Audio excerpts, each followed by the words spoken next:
ঈদের খুশি ছুঁয়ে গেছে সবাইকে। সুপ্রিয় দর্শক মণ্ডলী, সবাইকে ঈদের শুভেচ্ছা, ঈদ মোবারক। শুটিং বিশ্বের সম্ভাবনাময় ক্রীড়াগুলোর মধ্যে অন্যতম। বাংলাদেশেও বিশ্ব ক্রীড়াঙ্গনে এই শুটিং ইভেন্টে কিন্তু একেবারেই পিছিয়ে নেই। সাম্প্রতিক সময়ে বিশ্ব কাঁপিয়ে বেড়াচ্ছেন এই শুটিংয়ে বাংলাদেশের দুই কৃতি শুটার আব্দুল্লাহ হেল বাকি এবং আতকিয়া হোসেন দিশা। এই দুজনই আজকের আমাদের ঈদের বিশেষ অনুষ্ঠান খেলার তারার অতিথি। বাকি ভাই এবং দিশা আপু, আপনাদের দুজনকেই আমাদের এই খেলার তারায় স্বাগতম। ঈদের সময়টা চলছে, ঈদ নিশ্চয়ই খুব ভালোভাবেই উপভোগ করছেন, সময়টা ভালোভাবেই কাটাচ্ছেন সবাই। আপনাদের কিছু ব্যক্তিগত জীবন, কিছু পারিবারিক জীবন, কিংবা আব্দুল্লাহ হেল বাকি আসলে কেমন বা সে ভবিষ্যতে কি করতে চায়, দিশা কি করতে চায়, এত বড় সাফল্য যাদের হাত ধরে শুটিং এ এসেছে বাংলাদেশের ঘরে, তাদের ভবিষ্যৎ পরিকল্পনা কি, শুটিং কেন্দ্রিক তাদের আসলে কি চিন্তাধারা রয়েছে, সবকিছুই আসলে দর্শকরা তাদের কৌতূহলের জায়গা থেকে জানতে চায়। বাকি ভাই, আপনাকে যদি জিজ্ঞাসা করা হয় যে আসলে বাংলাদেশের সাম্প্রতিক যে অবস্থান শুটিং এর ক্ষেত্রে বিশ্ব অঙ্গনে বা বিশ্ব ক্রীড়াঙ্গনে, আপনার কাছে কি মনে হয়? বাংলাদেশের শুটিং এর যে বর্তমানে যে পরিস্থিতি, বর্তমানে যে অবস্থা, প্রত্যেকটা পারফরমেন্সে প্রত্যেকটা শুটারদের পিস্তলে হোক, সেটা রাইফেলে হোক, ছেলেদের হোক মেয়েদের হোক, মানে অনেকে রয়েছে যেটা যারা এখানে পারফরমেন্স করছে, যারা প্র্যাকটিসে যে পারফরমেন্সটা করছে তাদেরকে মানে ওয়ার্ল্ড ক্লাসের সাথে তুলনা করলে কয়েকজনই আছে যে তারা রিয়েলি ওয়ার্ল্ড ক্লাস লেভেল। ফেডারেশনের যে প্ল্যানিং, প্রত্যেকটা গেমস আমাদের পার্টিসিপেশন কন্টিনিউ রাখা আর প্র্যাকটিসটা কন্টিনিউ রাখা। আমাদের কয়েকজন কোচ আছে এবং বিদেশি কোচ রয়েছে, ডেনমার্ক কাস্কিসেন ক্লাউস। উনি আসলে কয়েকটা কোচের মধ্যে, পৃথিবীর কয়েকটা কোচের মধ্যে একটা কোচ ওনাকে আমরা পেয়েছি। আসলে আমরা মানে অ্যাজ এ শুটার হিসাবে আমি রিয়েলি ভাগ্যবান। রেঞ্জের দিক থেকে বলেন, আগে আমরা যে সিএসটা প্র্যাকটিস করছি, সেই সিএসটা আগে মানে এরকম মানে কম্পিটিশন ডে ছাড়া আর কোনো ওয়ে ছিল না যে আমরা প্র্যাকটিস করার মতো। সিস্টেমেটিক বা যেটাকে বলা যায় যে আপনাদের প্রযুক্তিগত যে ধরনের সহযোগিতা প্রয়োজন, প্রযুক্তিগত আধুনিকায়নের ক্ষেত্রে সেই ধরনের প্রযুক্তিগত সুযোগ সুবিধাও আপনারা এখন পাচ্ছেন? সব ধরনের সুযোগ সুবিধা পাচ্ছি আসলে, যেটা আগে পাওয়া যেত না। আগে যেটা পাওয়া ছিল না। এখন প্রত্যেকটা শুটারদের রাইফেলও লেটেস্ট, পিলার্সও ভালো ভালো ভালো পিলার্স, প্রত্যেকটা ব্যারেল টেস্ট করা নিয়ে আসার মতো জার্মানি থেকে, এবং জ্যাকেটও অনেক লেটেস্ট, মানে যেটা আগে ছিল না।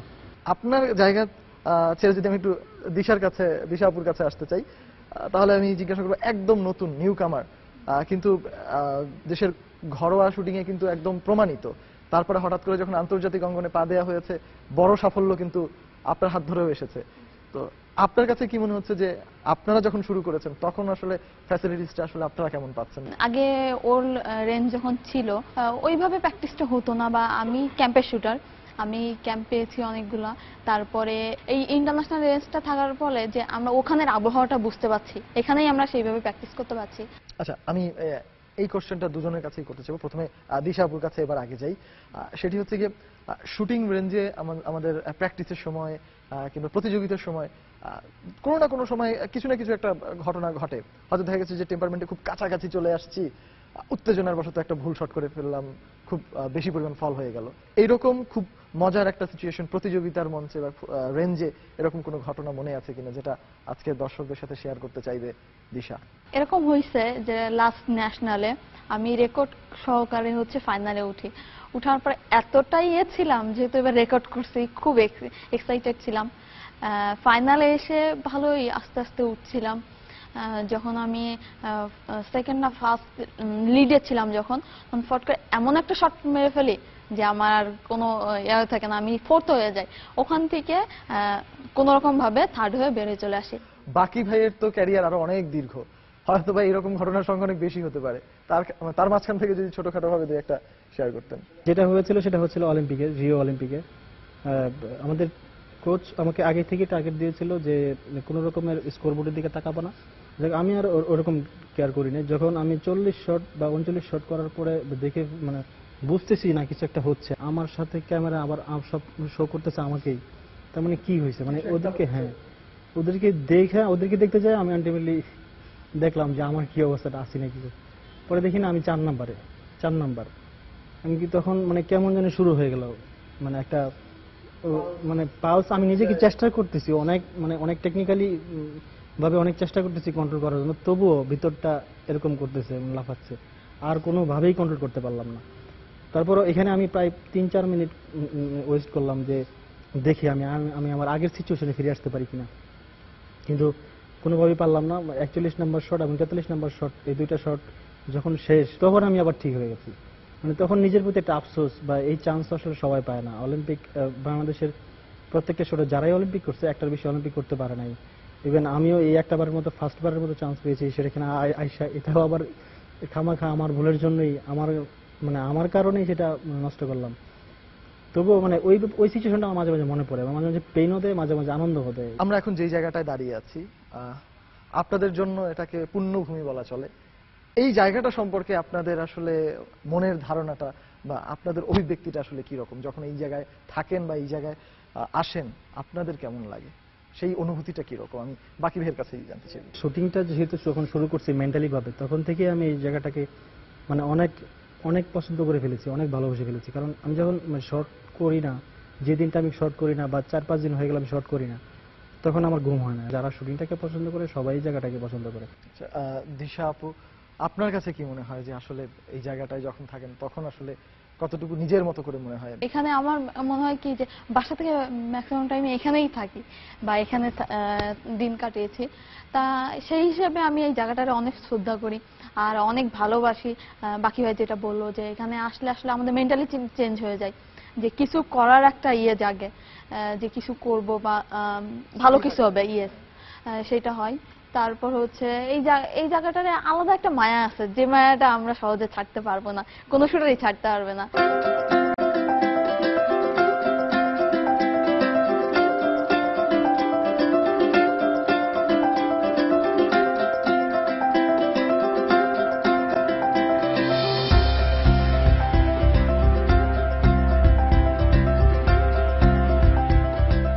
শুটিং এর ক্যারিয়ার যদি বিবেচনা করতে বলা হয়, তাহলে আব্দুল্লাহ হেল বাকি তার শুটিং ক্যারিয়ারটাকে কোথায় নিয়ে যেতে চায় এবং কোথায় তার শেষটা দেখতে চায়? আমি অনেক আগে থেকে ডিটারমাইন আমার শুটিং পারফরমেন্স নিয়ে, শুটিংটাকে নিয়ে। আরেকটা ব্যাপার হচ্ছে আমি অনেক ভাগ্যবান, কারণ আমি ফ্যামিলিগতভাবে আমার বাবা, আমার চাচা, আমার মামা যারা রয়েছেন তারা আসলে পুরোপুরি ডিটারমাইন যে আমি সবকিছু বাদ দিয়ে যেন আমি শুটিংটাকে কন্টিনিউ করি। আমার মূল টার্গেটটা হচ্ছে ওয়ার্ল্ড চ্যাম্পিয়নশিপ, ওয়ার্ল্ড কাপ যেগুলিতে কোটা প্লেস রয়েছে সেগুলো যেন 2020 অলিম্পিকের জন্য যেন একটা কোটা পাই। দিশা আপু যেহেতু নতুন শুরু করেছেন, আপনার তো আসলে এইমটা আরো অনেক সুদূর প্রসারী হবে, সেটাই স্বাভাবিক। তো সেই সুদূর প্রসারী পরিকল্পনাটা যদি শেয়ার করতেন। ফার্স্ট তো আমারও টার্গেট হচ্ছে 2020, যেহেতু আমার এভরিডে ইমপ্রুভ হচ্ছে, স্কোর ইমপ্রুভ হচ্ছে, সেই হিসেবে আমিও চেষ্টা করছি সামনে আমাদের যেন কমনওয়েলথ শুটিং চ্যাম্পিয়নশিপ আছে, এরকম ইন্টারন্যাশনাল গেমসগুলোতে পার্টিসিপেট করা।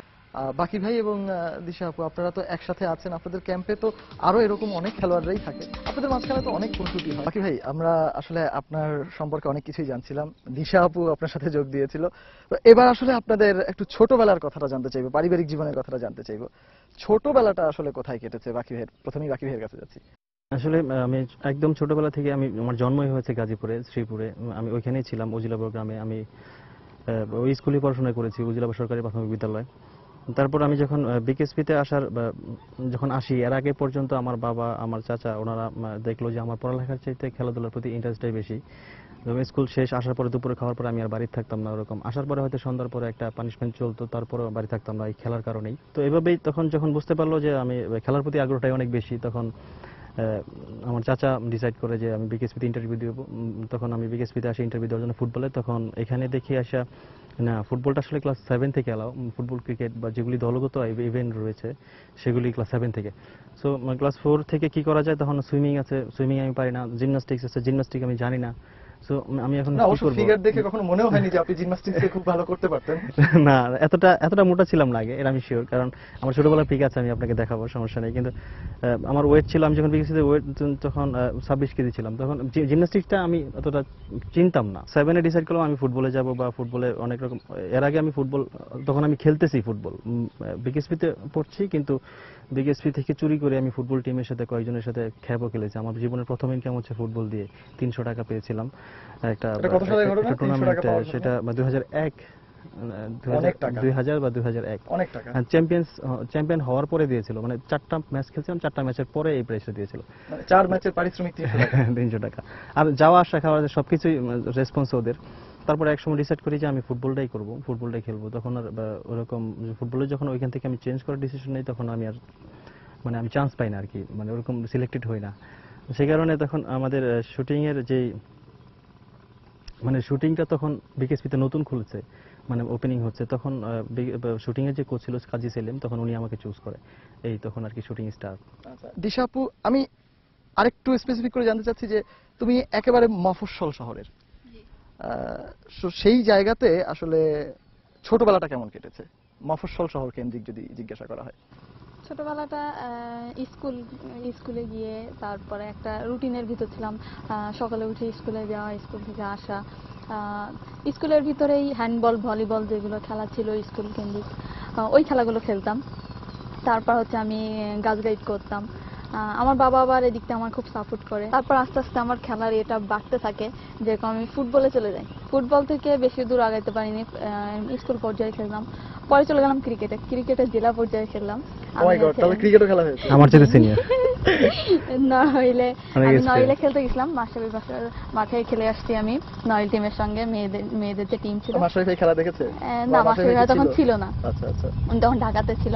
যাই হোক, এইভাবে ক্রিকেট খেলাম। ক্রিকেট খেলার পর সাতক্ষীরা রাইফেল ক্লাবে যে সিরাজুল আঙ্কেল ছিল কোচ, উনি আমার বড় বোন আমার শুটিং করতো আর কি। ওখানে একটা ক্যাম্প মতো হয়, ওরা আর কি যায়। পরে ও এরকম শুটিং করতো। তা সিরাজুল আঙ্কেল অনেকদিন ধরে আমার পিছনে আছে, বাবাকে বলছে, বাবার বন্ধু আবার উনি বলছে কি যে এরকম করছে, মেয়েটাকে আমাকে দাও, আমি ওর শুটিং শিখাবো। একদিন স্টেডিয়ামে গিয়েছি, যাওয়ার পরে ওই শুটিং খেলায় দেখতে গেছি, বড় বোনের দেখতে গেছি। তা আর কি সিরাজুল আঙ্কেল বলে কি যে তুমি একটা গুলি মারো, তুমি যদি এইটা কালোর ভিতর লাগাতে পারো তাহলে হচ্ছে তুমি শুটিং করো, আর সাদায় লাগলে শুটিং করার দরকার নেই। আমি চিন্তা করলাম কি লাগছে তো, মেরেই দেখি। মাসি উনি টার্গেট নিয়ে দেখে কি কালোর ভিতর 7 লাগছে। তখন তো আমি অবাক হয়েছি যে কেমনে লাগে। দূর থেকে তো কালো স্পটে কোথায় আসলে স্পটটা পড়েছে, গুলিটা লেগেছে সেটা তো বোঝা যায় না। টানার পর যখন দেখলাম যে কালোতে লাগছে, তখন আমারই ইন্টারেস্ট জাগলো যে না, এবার আমার শুটিং করা উচিত। তখন আর কি শুটিংটা এরকমই নেশা, আমার কাছে মনে হয় এরকম, যারা একবার শুরু করবে অ্যাডাক্টেড হয়ে যাবে তারা।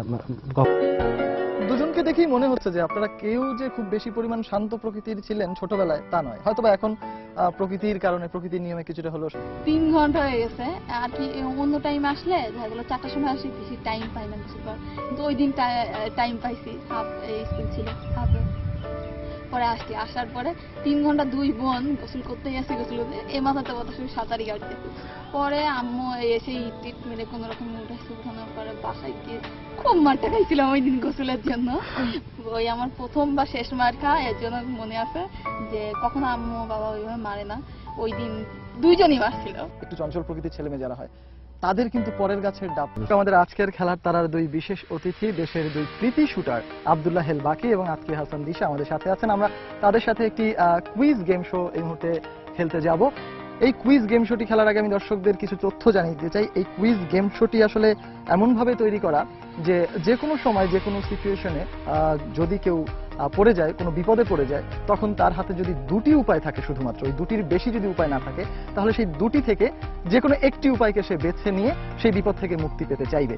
এরকম সিচুয়েশনে আমাদের এই 2 তারকা কৃতি শুটার তারা কি করেন বা তারা কি ধরনের সিদ্ধান্তে যেতে পারেন, আমরা সেই পরীক্ষাটা এই কুইজ শো এর মাধ্যমে করব। প্রথমেই আমি কুইজ শোতে যাকে প্রশ্ন করতে চাচ্ছি তিনি হচ্ছেন আব্দুল্লাহ হেল বাকি। বাকি ভাই, আপনাকে আমি নিয়মটা বলে দিচ্ছি। প্রতিটা প্রশ্ন করব এবং প্রতিটা প্রশ্নের শেষে আপনাকে 2টো করে অপশন দেওয়া হবে। আমি সেই 2টো অপশন থেকে আপনাকে একটি অপশন বেছে নিতে হবে। আপনার জন্য প্রথম প্রশ্ন, আব্দুল্লাহ হেল বাকি যদি সিনেমার নায়ক হতেন তাহলে তিনি প্রথম কি করতেন? অপশন এ, নায়িকাকে নিয়ে বৃষ্টিতে ভিজতেন। অপশন বি, ভিলেনের সাথে মারামারি করতে পছন্দ করতেন। দুটাই ভালো লাগছে, কিন্তু ভিলেনের কাছে মারামারি, ভিলেনের সাথে মারামারি, এটাই মনে হয় চুজ করবো আমি। আচ্ছা, এটার ভিতরে একটা নায়কোচিত ভাব আছে এই জন্য? না, এটার মধ্যে আমার প্রশ্নটা উল্টা হলেও ভালো হতো, যে আমি যদি নায়ক হতাম, আমি যদি ভিলেন হতাম তাহলে কি করতাম, এরকম হলেও ভালো হতো। যে নায়কের সাথে মারামারি করতেন, মানে কি সিনেমাতে কি আপনার ভিলেন কি? ভিলেন পার্টটা আমার কাছে খুব ভালো লাগে, খলনায়ক ব্যাপারটা।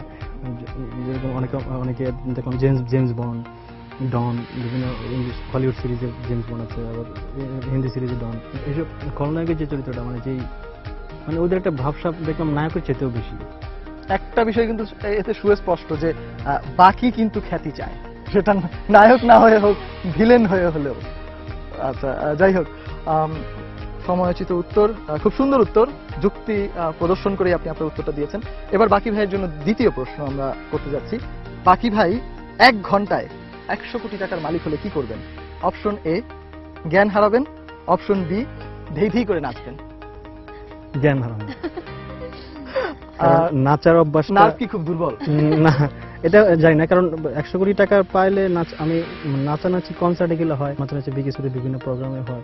নাচার জন্য যে সিম্পলি একটা কারণ হলেই চলে, 100 কোটি কিন্তু টাকা 100 কোটি টাকাটা নাচাটা আসলে যায় না, এটা মনে হয় বেশি কিছু। নিচের দুটি চরিত্রের মধ্যে বাকি ভাইকে বেছে নিতে বলা হলে তিনি কোনটি বেছে নেবেন? নিচের বলতে গেলে আমি এখন যে দুটো অপশন বলবো সেই দুটি অপশনের ভিতরে কোনটি হবে? অপশন এ বাকের ভাই, অপশন বি জেমস বন্ড। বাকের ভাই। জেমস বন্ড কেন নয়, বাকের ভাই? কারণ জেমস বন্ডটা হচ্ছে এটা হলিউড একটা কালচার। ফার্স্ট অফ অল এটা বাংলাদেশে কেউ না, বা বাংলাদেশে কোনো ওয়েতে পড়ে না, সো এটা আমি সিলেক্ট কোনোভাবেই করবো না। যেহেতু বাকের ভাই একটা অপশন আছে, সেটা বাংলাদেশের ভালো একটা চরিত্র বা অনেক ফেমাস একটা চরিত্র। এটা একটু বড় প্রশ্ন, একটু ক্যালকুলেশন হয়তো করতে হবে। সেটি হচ্ছে বাকি ভাইয়ের কাছে কেউ 2230 টাকা পায়, কিন্তু বাকি ভাই 4 বছর যাবত সেই টাকা তাকে ফেরত দেয়। আজ হঠাৎ রাস্তায় তার সামনে বাকি ভাই মুখোমুখি হয়ে গেছে, এখন বাকি ভাই কি করবে?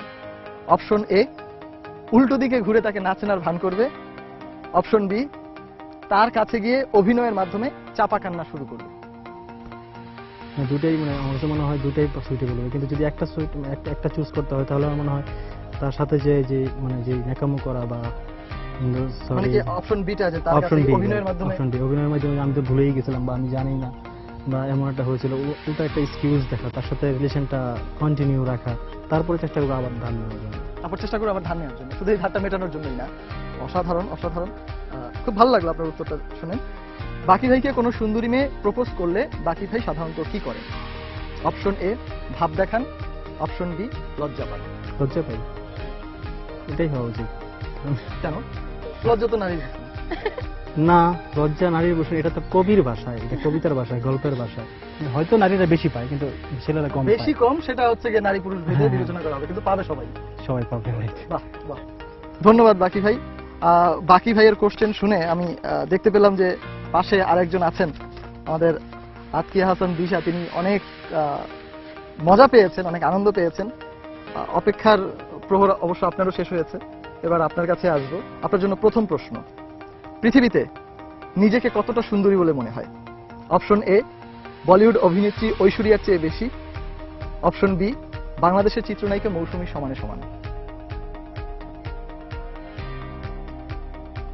বলেন এ এই মানে কি ঐশ্বরিয়ার চেয়ে ইয়েস বেশি? ইয়েস। আচ্ছা, কম কেন বলবো, বলে বেশি বলবো। কম কেন বলবেন, বললে বেশিই বলবেন। জি। আচ্ছা ঠিক আছে, বাকি ভাই কিছু ঐশ্বরের সাথে মিল আছে, তো এই জন্য মনে হয় মৌসুমীর সাথে ম্যাচিংটা, ঐশ্বরের সাথে ম্যাচটা তার বেশি করবে, এই জন্য আমি ঐশ্বরিয়াকে চুজ করেনি, কিন্তু ঐশ্বরিয়ার চেয়ে কিন্তু একধাপ বেশি। মৌসুমী হলো সমান সমান। কম্পিটিশনটা ঐশ্বরের সাথে দেখেছে, কম্পিটিশনটা। হ্যাঁ, যাই হোক, আমার মনে হয় দর্শকরাও বুঝতে পেরেছে চেহারায় মেকআপ নিয়ে সুন্দরী হতে আসলে কতটুকু সময়কে আদর্শ বলে মনে করেন, অর্থাৎ চেহারায় মেকআপ নেওয়ার জন্য কতটুকু সময়কে আদর্শ বলে মনে করেন। অপশন এ কমপক্ষে 2 ঘন্টা, অপশন বি 3.5 ঘন্টার নিচে 1 সেকেন্ডও। 2 ঘন্টা। মেকআপ নেওয়ার জন্য আপনি 2 ঘন্টার সময়কে আদর্শ বলে মনে করেন, জি। কারণটা যদি বলতেন। 3.5 ঘন্টার নিচে না কেন? 3.5, হ্যাঁ না, তারপর হচ্ছে 3.5 ঘন্টা আমি মেকআপ নিতে নিতে তখন মেকআপই নষ্ট হয়ে যাবে, তাই কম টাইমটা নেওয়াটাই বেটার। একদিন শপিং করার জন্য আপনার কতটুকু সময়ের প্রয়োজন? আমি জানি না আপনার শপিং এর ফ্যাসিনেশন কতখানি আছে।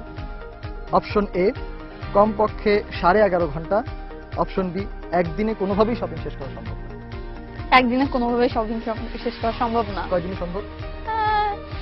মিনিমাম 1 সপ্তাহ 2 সপ্তাহ তো লাগবেই, কেন এটা শপিং এ গেলে এটা মনে পড়ে, ওটা মনে পড়ে, দেখা গেলো একটা মিস হয়ে যায়, সেটা তার পরের দিন কিনতে হয়, এরকম।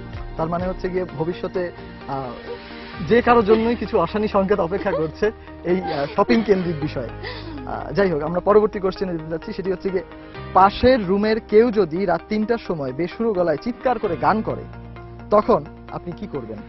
অপশন এ প্রতিশোধ নিতে পাল্টা বেসুরো গলায় নিজেও গান ধরবেন, অপশন বি ঝগড়াটে গলায় তাকে শাসাবেন। আমি আবারও বলছি, আমি গান পছন্দ করি না হিসেবে ইয়ে তো অপশন নাই, যেহেতু আমি গান গাবো না সেহেতু তার সঙ্গে ঝগড়াই করবো আমি। আচ্ছা ঠিক আছে, ওকে, আমরা বুঝতে পেরেছি।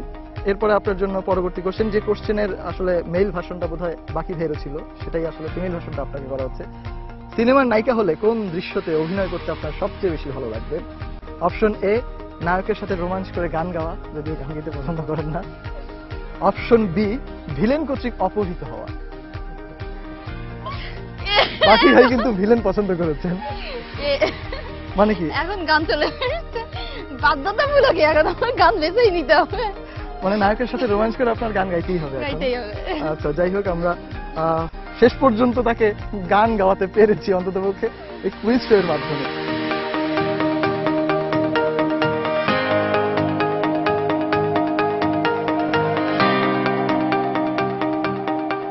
দর্শক, আপনারা নিশ্চয়ই জানেন আজকে আমাদের খেলার তারার বিশেষ অতিথি দেশের দুই কৃতি শুটার আব্দুল্লাহ হেল বাকি এবং আতকিয়া হাসান দিশা। তারা দুজনেই যেহেতু শুটার, তো আমার হাতে একটি বল কেন, এই কৌতূহল আপনাদের মধ্যে স্বাভাবিকভাবেই জাগতে পারে। তবে আমি বিষয়টা নিরসন করে দিচ্ছি। সেটি হচ্ছে গিয়ে, তারা শুটার, তারা হাতে বন্দুক হাতে লক্ষ্য ভেদ করে থাকেন, কিন্তু এবার তাদের যে কাজটি করতে হবে সেটি হচ্ছে গিয়ে সম্পূর্ণরূপে উল্টো, অর্থাৎ হাত দিয়ে নিশানা ভেদ নয়, এবার তাদের পা দিয়ে নিশানা ভেদ করতে হবে। বাকি ভাই এবং দিশা আপু, আপনাদের দুজনকেই এই কঠিন কাজটি করতে হবে। আমি জানি না আপনাদের কাছে কতটুকু কঠিন হবে। অর্থাৎ এই বলটি দিয়ে আমরা সামনে দেখতে পাচ্ছি যে আমাদের একটা ছোটখাটো ফুটবল বার তৈরি করা হয়েছে। এই দুটি পোস্টের মাঝখান দিয়ে আপনাদেরকে এই বলটাকে নিতে হবে। প্রথম পর্যায়ে আপনারা 5টি করে সুযোগ পাবেন, অর্থাৎ 5টি করে শট নেওয়ার সুযোগ পাবেন। এই 5টি শটের মাঝখান থেকে যে যত বেশি পরিমাণ সুযোগ কাজে লাগাতে পারবেন তাকেই বিজয়ী বলে আমরা জানতে পারবো, এবং তার জন্য একটি আকর্ষণীয় উপহার রয়েছে। বাকি ভাই তিনি নিজেই বলেছেন যে তিনি একটা সময় ফুটবল খেলতেন ছোটবেলায়, তার ফুটবলীয় দক্ষতাটাও সাথে সাথে যাচাই করা হয়ে যাবে। তো বাকি ভাই, এই মুহূর্তে আপনাকে আমি শুরু করার আহ্বান জানাচ্ছি, আপনি শট নিতে পারেন। প্রথম শটে বাকি ভাই অসাধারণ ভঙ্গিমায় লক্ষ্য ভেদ করতে সক্ষম হলেন। এবার দিশা আপু, আপনি তো প্রফেশনাল ফুটবলার ছিলেন, ক্রিকেট খেলেছেন, ফুটবল খেলেছেন। ক্রিকেটের পরীক্ষাটা হয়তো আমাদের এখন নেওয়া সম্ভব হচ্ছে না, আপনি ফুটবলের পরীক্ষাটাই আপাতত দিন।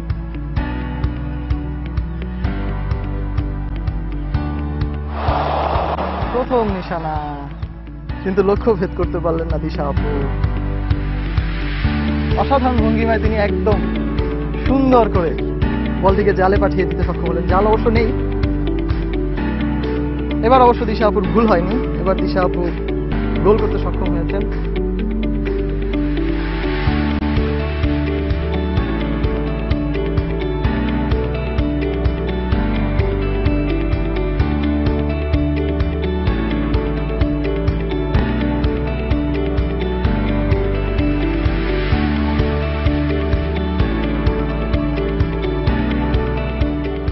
লাস্ট শট, বাকি ভাই গোল করলে খেলা কিন্তু শেষ। খেলার যদিও নিষ্পত্তি হয়ে গেছে, তারপরও দিশা আপুর কাছ থেকে আমরা লাস্ট শটটা দেখতে চাইব।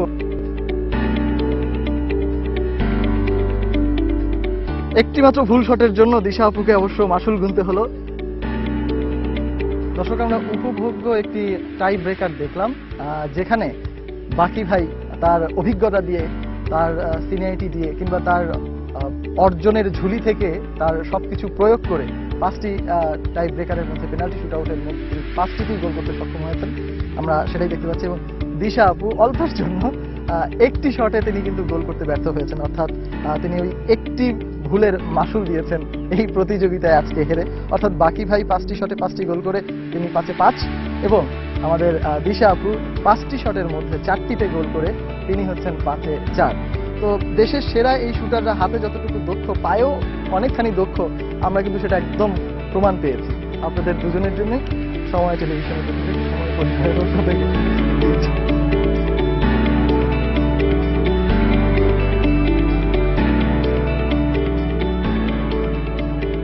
বাকি ভাই এবং দিশা আপু, দর্শকরা কিন্তু এরই মধ্যে আপনাদের সম্পর্কে চমকপ্রদ কিছু তথ্য জেনে গেছে। আসলে এখন পর্যন্ত যে বয়স, তাতে অনেকগুলো প্রেমে পড়েছেন সেটা তো সুনিশ্চিত। তো কে কতবার প্রেমে পড়েছেন, কিংবা কে কতগুলো প্রেমের অফার পেয়েছেন, চিঠি পেয়েছেন, সেই বিষয়টাতে জানতে চাইবো। প্রথমে সিনিয়র মানুষ আব্দুল্লাহ হেল বাকি ভাই, আপনার কাছে জানতে চাইবো। আসলে এই এক্সপিরিয়েন্সটা একবারে মানে আমার জীবনের একবারে জিরো আর কি, মানে মানে কোনো ওয়ে কোনো অভিজ্ঞতাই নাই এরকম কারোর সাথে বাকি প্রেম ভাই, করতে পারিনি। দর্শকদের সামনে চাপা মারার না, কোনো না, প্রয়োজন চাপা নেই, না, হয়তোবা চাপা না, আমি চাপা সত্য কথাটাই বলাটা এটা যে শ্রেয়। চাপা না আমি ওটা প্রমাণ করে দিই, আমি আসলে সহজ সরল প্রকাশক একটা মানুষ। আর হুমায়ুন আহমেদ তো বলেছেন সহজ সরল প্রকাশকদের আসলে কেউ প্রেম করে না, হয়তো করোনাই করে বা প্রেমের অভিনয় করে, আসলে ব্যাপারটা ওই ব্যাপারটা আমি বিশ্বাস করি। কাউকে না কাউকে তো ভালো লাগে, যদি সেটা জিজ্ঞাসা করা হয় যে সেটা হয়তো বা কল্পনাতেই থাকা সম্ভব, বাস্তবে কোনোদিন সম্ভব নয়, তারপরও সেই ভালো লাগাটা কোথায়? আসলে ভালো তো লাগেই, দেখা গেল যে যারাই দেখি তারাই ভালো লাগে এমন একটা ব্যাপার। বাকি ভাইয়ের উত্তরগুলো শুনে শুনে আমার দেখছিলাম যে আমি দিশা আপু কিন্তু প্রচন্ড পরিমাণে হাসছিলেন যে আমাকে কখন জিজ্ঞাসা করবে। দিশা আপু, একই প্রশ্ন আপনার ক্ষেত্রে উত্তরটা কি হবে? আমি আসলে ওইভাবে রিলেশনে যাইনি কখনো, বা যেতে চাইও নি। কেন, আমি তো শুনছি আশেপাশে যা ফ্রেন্ডরা আছে তারা তো শুনছি যে তাদের অনেক বাধাবাধিকতা থাকে। যাই হোক, আমি মনে আছে যে পাড়ার ছেলেরা ডিস্টার্ব করে, বা অনেক ছেলে প্রপোজও করছে স্কুল থেকে আসার সময় যে দিশা তোমার ভালো লাগে। আমি এমন ছিলাম যে আসার সঙ্গে সঙ্গে বাবার কাছে কাঁদতে কাঁদতে নালিশ করে দিচ্ছে যে বা দেখো ওই ছেলেটা আমাকে বলছে আই লাভ ইউ। এরকম হয়েছে জিনিসটা, যে ওইভাবে আর কি রিলেশন করা হয় নাই। না, রিলেশন তো অবশ্যই হয়েছে, সেটা অবশ্য শুটিং এর সাথে, এটাই আসলে বলা যেতে পারে। তো যাই হোক, এবার বাকি ভাইয়ের কাছে আবার একটু যেতে চাচ্ছি। যেহেতু রিলেশন হয়নি, কিন্তু আলটিমেটলি কোয়ার্টার ফাইনাল সেমিফাইনাল না খেললেও ফাইনালে তো আমাদের যেতেই হবে, এটাই প্রকৃতির নিয়ম। ভাইয়া, বিয়ের ব্যাপারে কি ভাবছেন, বা বিয়েটা আসলে কবে হচ্ছে, বা কবে সেই সুসংবাদটা আসলে জাতি শুনবে? বিয়ে করার ক্ষেত্রে বয়সও দরকার, তারপরে হচ্ছে একটা সিচুয়েশন, একটা সময়ও, মানে সেটা বয়স না, মানে সুসময়ের দরকার। সেই বয়সও তো হয়েছে আমার, কিন্তু সুসময়টা হয়তো হয় না, এই জন্য ওয়েট করতেছি। স্পেশালি আমি মেন্টালি ভাবে আমি টার্গেট নিয়েছি যে আমি এশিয়ান গেমস, কমনওয়েলথ গেমস করে যে 18-এ যেটা হবে সেটা 18 লাস্টে বা 19-এ আমি করবো আর কি, ইনশাল্লাহ। খুব দারুণ একটা সুসংবাদ আমরা পেলাম দিশা আপু। আসার কোনো কারণ নেই, একই প্রশ্ন আপনার ক্ষেত্রে। আমার তো বিয়ের বয়সই হয়নি এখন। আসলে আমার কোনো বয়সই হয়নি। আর আমার এখন টার্গেট হচ্ছে 2020। এখন 2020টার পরে আমি চিন্তা করবো এসব নিয়ে, এখন এসব নিয়ে চিন্তা করছি না। এবার একটু আমরা অন্য ধরনের প্রশ্নে যেতে চাইবো, সেটি হচ্ছে গিয়ে বেশ কিছু ব্যক্তিগত জীবনে নিজেদের কিছু পছন্দ থাকে। দিশা আপু, আসলে কোন রংটা পছন্দ, কোন ধরনের পোশাক পরতে ভালো লাগে, কোন ধরনের ফ্যাশনটা আসলে আপনি করেন, যা আপনাকে দেখে অন্তত অনেকে ফলো করার চেষ্টা করে এরকম মনে হয়? আমি তো 3 পিসই পরি, সচরাচর 3 পিসই পরা হয়। আর কালারের ভিতর আকাশিটাই ভালো লাগে। বাকি ভাইয়ের ক্ষেত্রে আসলে ফ্যাশনটা কি রকম ভাবে ফলো করা হয়? যে কোনো অকেশনের দিন, বা হচ্ছে গিয়ে যে কোনো একটা উৎসবের দিন, কিংবা নরমালি আসলে কি পরতে ভালোবাসেন, কোন রংটা বেশি পছন্দ? আসলে আমার বেসিক্যালি পছন্দ কালার হিসেবে ব্ল্যাক এন্ড হোয়াইট সবসময় ভালো লাগে, ব্ল্যাকটা একটু বেশি সবসময় গুরুত্ব দিই। পোশাকের মধ্যে সেটা যদি হয় পাঞ্জাবি বা যে কোনো রকমের জিন্স প্যান্ট যেরকমই হতে পারে, কিন্তু পাঞ্জাবি যদি হয় সেটা হয়তো হবে সাদা। কালবি সেটা আমার অনেক ফেভারিট, কারণ আমি ইভেন লাস্ট আমার কাছে কয়েকটা কাবলিচুর নিয়ে আসছি, যেটা এর আগে আমি বিভিন্ন মুভিতে দেখেছি, সেগুলি কালেকশন করার চেষ্টা করেছি। শাহরুখ খান একটা এই পাবলিটা ইউজ করে রাইস মুভিতে একটা সঙ্গে মেবি, ওই পাবলিটা আমার কাছে খুব ভালো লাগছে। মানে শাহরুখ খানের ভালো লাগছে তা বলে নেই, মানে আমাকে যে গিফট করেছে সে কিন্তু শাহরুখ খানের অনেক বড় ফ্যান। আমি যে শাহরুখ খানের ফ্যান না সেটাও জানে, তো ইচ্ছা করেই ব্যাপারটা আমাকে করে দিয়েছে যে আপনি এই কাপড়ের একটা সাদা কাপড়ের একটা কাবলি স্যুট পরেন, না মনে হয় ভালো লাগবে, যাতে করে আপনি হচ্ছে গিয়ে শাহরুখ খানের ফ্যান ক্লাবে যোগ দেন এবং তার সাথে যোগ দেন, প্রলুব্ধ করেন। আচ্ছা, এবার একটু খাবার দাবারের ক্ষেত্রে আসি। খাবার দাবারের ক্ষেত্রে বাকি ভাইয়ের কাছে যাব, কারণ এই ব্যাপারে আপনার জন্য স্পেশাল কিছু কমপ্লিমেন্ট আছে। আমি দিশা আপুর কাছে যেতে চাচ্ছি, আসলে কি খেতে ভালোবাসেন, বা কোন ধরনের খাবার দাবার বেশি পছন্দ? খিচুড়িটা পছন্দ করি। তারপরে মিষ্টি পছন্দ করি না। বাকি ভাইয়ের যদি খাবারের মেনুটা জানতে চাই, তাহলে আমার মনে হয় সেখানে অল্প স্বল্পতে বোধহয় সীমাবদ্ধ থাকবে না, খাবারের মেনুটা একটু বড় সড়ই হবে। তো বাকি ভাইয়ের আসলে খাবারের মেনুটা যদি, পছন্দের মেনুটা যদি একটু বলতেন। আসলে আমি মনে করি খাওয়ার জন্য এই দুনিয়া, মানে যা পাবো তাই খাবো আমি নিজের পছন্দে। মানে এটা আমি সবসময় আমার বস কয়েকজন ছিল, খাবার নিজের পছন্দে পরবা, মানে যেটা গায়ে দিবা সেটা মানুষের পছন্দে, সেটা তাই হয়। আমি আসলে যা ভালো লাগে যা খাই সবই ভালো লাগে, ব্যাপারটা এরকম। মানে নির্দিষ্ট কিছু নাই, সবকিছুই। আর খিচুড়িটা আসলে অসম্ভব প্রিয়। বাকি ভাই, আপনার জন্য এই খাবার দাবার বিষয়ক আপনার বন্ধুদের কিছু কমপ্লিমেন্ট আছে, এবং সেই বন্ধুদের কমপ্লিমেন্ট শোনার পাশাপাশি আপনার পরিবারের লোকজন আপনাকে নিয়ে কি ভাবে বা আপনার ব্যাপারে তাদের অভিমত কি, আমরা সেটাও একটু এখন এই মুহূর্তে দেখতে চলে যাব। এবং দিশা আপুর ব্যাপারেও জানবো, তারও বন্ধু বা তার সহকর্মী যারা আছে তারাও বাকি ভাইয়ের সহকর্মী, সবাই সবার সহকর্মী, তাদের কাছ থেকে কমপ্লিমেন্টটা জানবো। তার পরিবারের সদস্যরাও কিছু কমপ্লিমেন্ট দেবেন, আমরা সেগুলো শুনে তাদের কথাগুলো শুনে আবারও আপনাদের কাছে আসছি। বাকি সবচেয়ে প্রিয় খাবার হচ্ছে খিচুড়ি। বিগিসপিতে কোয়ার্টারে তখন আমার ওয়াইফ ছিলেন না, তো আমরা কয়েক ভাই ছিলাম। তো বাকির হঠাৎ করে ইচ্ছা করলো যে খিচুড়ি খাবো, বৃষ্টি হচ্ছিল। তো আমরা খুব মজা করে হইচই করে খিচুড়ি রান্না করলাম, বাকি পুরা খিচুড়িটাই খেয়ে ফেললো। এবং পরে যখন আমরা খেতে গেলাম তখন দেখলাম যে আসলে খিচুড়িতে লবণ দেওয়া হয়নি। বাকি ভাই অবশ্য সে আসলেই মজার মানুষ, এবং সে যেখানে যায় সে খাওয়ার দিকে তার একটু বেশি থাকে। অ্যাজ এ সিনিয়র শুটার হিসাবে বাকি ভাই একজন, আমার কাছে মনে হয় একজন গুড পারসন। সবসময় তার সাথে মজা হয়, সে আমাদের সাথে ফ্রিলি করে, ফ্রেন্ড হিসেবে মানি। অনেক সিনিয়র, অনেক বড় ভাই, অনেক শুটিং সম্পর্কে অনেক অভিজ্ঞতা।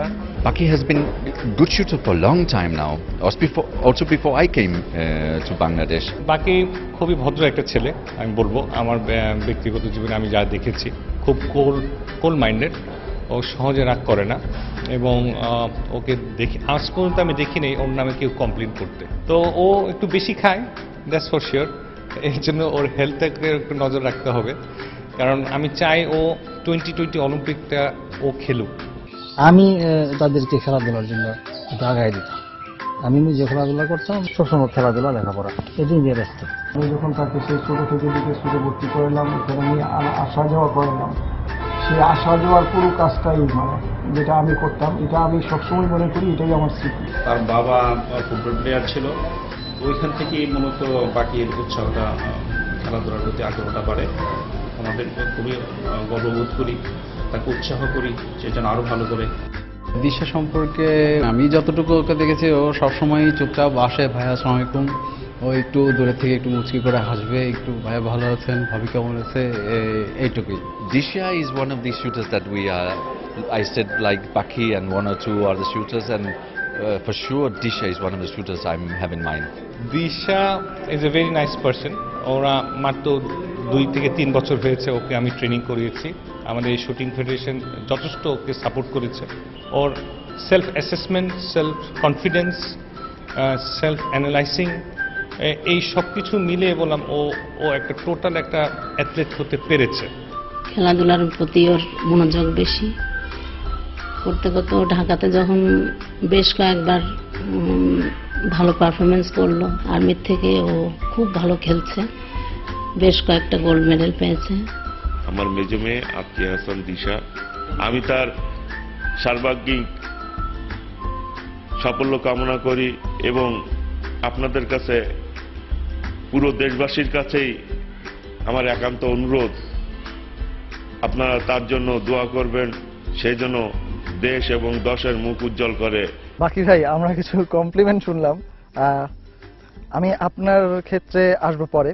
দিশা আপু, আপনাকে যে কথাগুলো বলা হলো, খুবই শান্তশিষ্ট চুপচাপ মেজাজের একটা মেয়ে, কিন্তু হাতে তার একটা বিধ্বংসী অস্ত্র, এই বিষয়টাকে কিভাবে দেখছেন? শুটিং এর ক্ষেত্রে আসলে চুপচাপ থাকাটাই যেহেতু আমাদের ব্যান্ডের খেলা এটা, এর জন্য চুপচাপ থাকলে হয় কি যে শুটিংটা নিয়ে চিন্তা করলে আর তখন অন্য চঞ্চলতা থাকে না আর কি। ঠান্ডা, অনেক চিন্তা করতে হয় আমাদের ব্যান্ডের খেলা যেহেতু, এই জন্যই ঠান্ডা। আচ্ছা ঠিক আছে, এবার ঠান্ডা থেকে একটু আমি বাকি ভাইয়ের কাছে যেতে চাচ্ছি।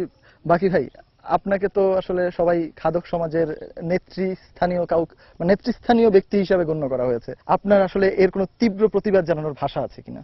আসলে মানে এটা আমি কনফার্ম, এটা কোনো ক্রাইম না বা এটা কোনো মানে বাজে কোনো কাজ না। আমি তো আপনাকে আগেই বলেছি যে খাওয়ার জন্যই দুনিয়া, আমি এটা মনে করি। মানে যা পাই খাওয়ার চেষ্টা করি, মানে নষ্ট না করার চেষ্টা করি। আর আসিফ ভাই যেটা বলেছে, আসিফ ভাই একটা কথা বলা উচিত ছিল যে উনি মনে হয় জানে যে আমি লবণ কম এটাই পছন্দ করি, মানে লবণ বেশি খাইতে পারি না, এটা ওনার বলা উচিত ছিল। সো লবণ যেহেতু কম হয়েছিল সেটা আমার জন্য পারফেক্ট ছিল, এই জন্য আমি করেছি এটা। আপনাদের সাথে আমরা আজকে অনেকটা সময় কাটিয়েছি। ঈদের সময়টা আপনাদের সাথে দর্শকরাও অনেক কিছু শেয়ার করতে পেরেছে, বা তাদের অজানা অনেক কিছু আপনাদের কাছ থেকে জানতে পেরেছে, আপনারা শেয়ার করেছেন। তো আমরা আপনাদের কাছ থেকে এমন কিছু চাচ্ছি যে আপনারা আমাদের দেশের অন্যতম সেরা ক্রীড়াবিদ হিসাবে যদি কিছু বলতে চান। বাংলাদেশের যে সার্বভৌমত্বের যে ফিলিংসটা, মানে ফ্রিডমের যে একটা ফিলিংসটা, এটা হয়তো আমি কিছুটা হইলে বুঝতে পারি, কারণ আমার ফ্যামিলির একজন, সেটা আমার দাদা, আমার মানে একদম রিলেটেড ফ্যামিলির একজন, সেটা নিজেই জড়িত। তো এটা আসলে যখন মানে অরাজকতা শুনি মাঝে মধ্যে আমার কাছে খুব খারাপ লাগে ব্যাপারটা, যে আমার দাদা এই দেশের জন্য মানে এই দেশের জন্য কিছু একটা করতে পেরেছে, লাইফ দিয়ে গেছে। সেই ক্ষেত্রে আমরা কি করতে পারলাম? আমরা আসলে লাইফ না দিতে পারলাম, সেটা দেশের জন্য একটা প্রপারলি ডিসিপ্লিন ওয়েতে কোনো মানে স্বচ্ছ একটা লাইফ দিতে পারছি না, বা আপনি পরবর্তী প্রজন্মের জন্য, এটা আসলে অনেক খারাপ লাগে। তবুও আমি চাইবো, সবসময় চাইবো ইনশাল্লাহ এই প্রবলেমটা হয়তো সবসময় থাকবে না। তো একদম শেষ মুহূর্তে আছি আমরা। বাকি ভাই, এই ঈদে আমাদের সময় টেলিভিশনের দর্শকদের সাথে বিশেষ আড্ডায় উপস্থিত হওয়ার জন্য আপনাদের দুজনকেই অসংখ্য অসংখ্য ঈদের শুভেচ্ছা এবং ধন্যবাদ। সবাই আমার জন্য দোয়া করবেন, আমি যেন শুটিংটাকে নিয়ে বাংলাদেশটাকে একটা কিছু দিতে পারি বা একটা কিছু করতে পারি, সেটা ওয়ার্ল্ড কাপে হোক, এশিয়ান গেমসে হোক বা অলিম্পিক গেমসেই হোক। আমি যেন মাস্ট বি দেশের পতাকার জন্য দেশের পতাকাটাকে একটু শো আপ করতে পারি বাংলাদেশের হয়ে। দিশা আপু কি বলবেন?